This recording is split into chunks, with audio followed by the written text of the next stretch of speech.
Odell thinks he and his offense, Saquon Barkley, they can do a lot Evan more, Ingram. Max. There's a lot of good talent. I won't name them all. What do you take away from OBJ's quote? I love this quote from Odell. He wants to earn his money. This is not a guy looking to get paid, get me the ball so I can rack up my numbers. This is a guy who just got paid and said, I'm trying to earn my paycheck, not just be a decoy. I mean, look, he's not going to throw Eli under the bus, so allow me to do it because I've been a huge Eli Manning supporter through the years and generally have supported him when others have said he's been terrible and this and that. And it's usually, oftentimes it wasn't his fault, the stuff he was getting blamed for. Right now it is. He has no, tell me about the offensive line. I know it could be better.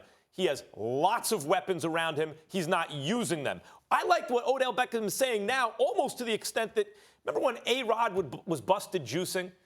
My take on that at the time was, who knows what he was doing before, but he had just redone a deal for like $300 million with the Yankees. You already got your money guaranteed. The only way to jeopardize it is by juicing.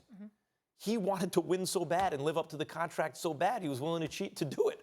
Like, in a way, He's you're like... He's really redeemed himself in my eyes, though. Him and J-Lo are great together. And by the way, he's a great broadcaster, too. But in a way, there's something that a fan can relate to there. Like, this guy, it's not about his money. It's about winning and performing and living up to the deal. Odell wants to earn his money, and he wants to win, and that's the right attitude. Well, I didn't bring it up.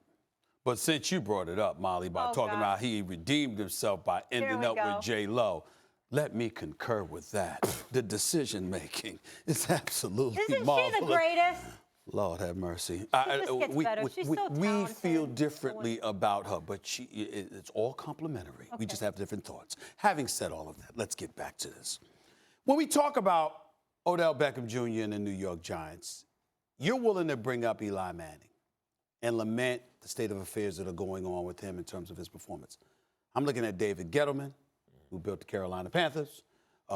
You hired the coach, Pat Shermer, supposed to be this this brilliant offensive mind.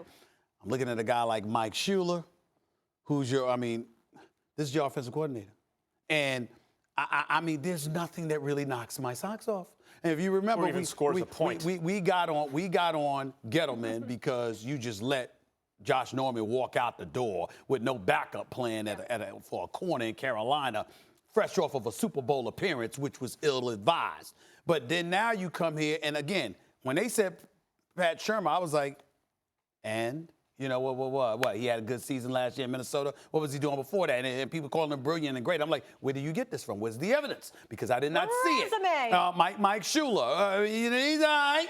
He's been around a while, you know, and he's competent. But, was he ever confused with being Sean McVay? Not that I recall. He's been around a long time.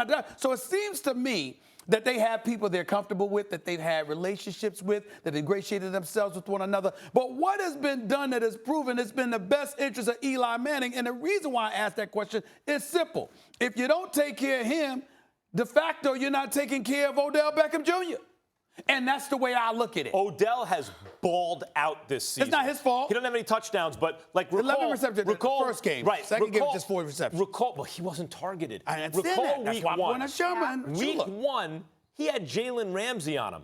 Guys, the verdict is that was a mismatch. It was a mismatch with maybe the best cornerback in football. He torched Ramsey. He embarrassed Ramsey. Ramsey reached out to me. Let me say, Ramsey reached out to me and said, quote, Stephen A., if you think for 1 second that it was all on me, you understand? Those were 11 receptions. There's a whole bunch of stuff that was going on. Of course. All right, let's be clear. Of course. Let's be clear to Jalen Ramsey. There were plays that you can recall from that game where it's like, ooh, Odell just got him again.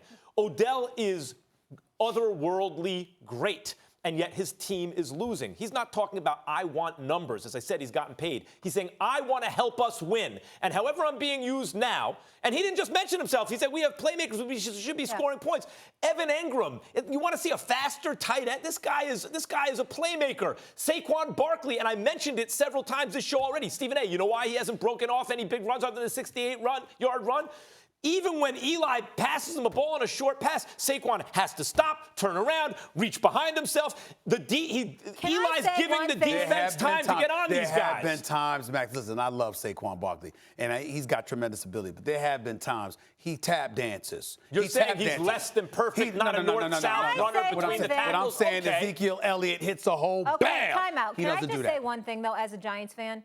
Like, it's even getting old when I say it. Oh, the Giants, we don't have an O-line. We don't have an O-line. Like, a lot of teams don't have O-lines. A lot of teams have O-lines in shambles. We've been saying this for years now. The O-line, but the difference is now, the O-line didn't have talent on it before. The O-line, in terms of talent right now, should be okay by, let's say, the middle of the season. Nate Solder's new. Will Hernandez is new. Omam is new.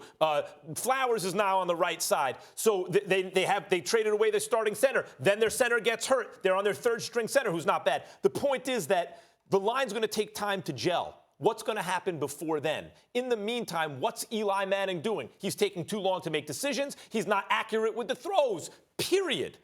I don't see a man that's being protected.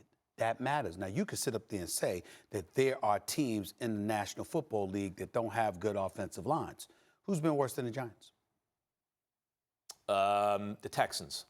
Okay. There's been times when the But I had to think about Patriots it. have had a terrible makeshift line and multiple combinations. With all due respect, you don't get to make that argument because I can pull out the tape with you two where before the season began, you, Molly, Karam, said, quote. You got it right. 3 years in. Yes, progress. Quote. There we go. Here's the point. Here's the point that you said.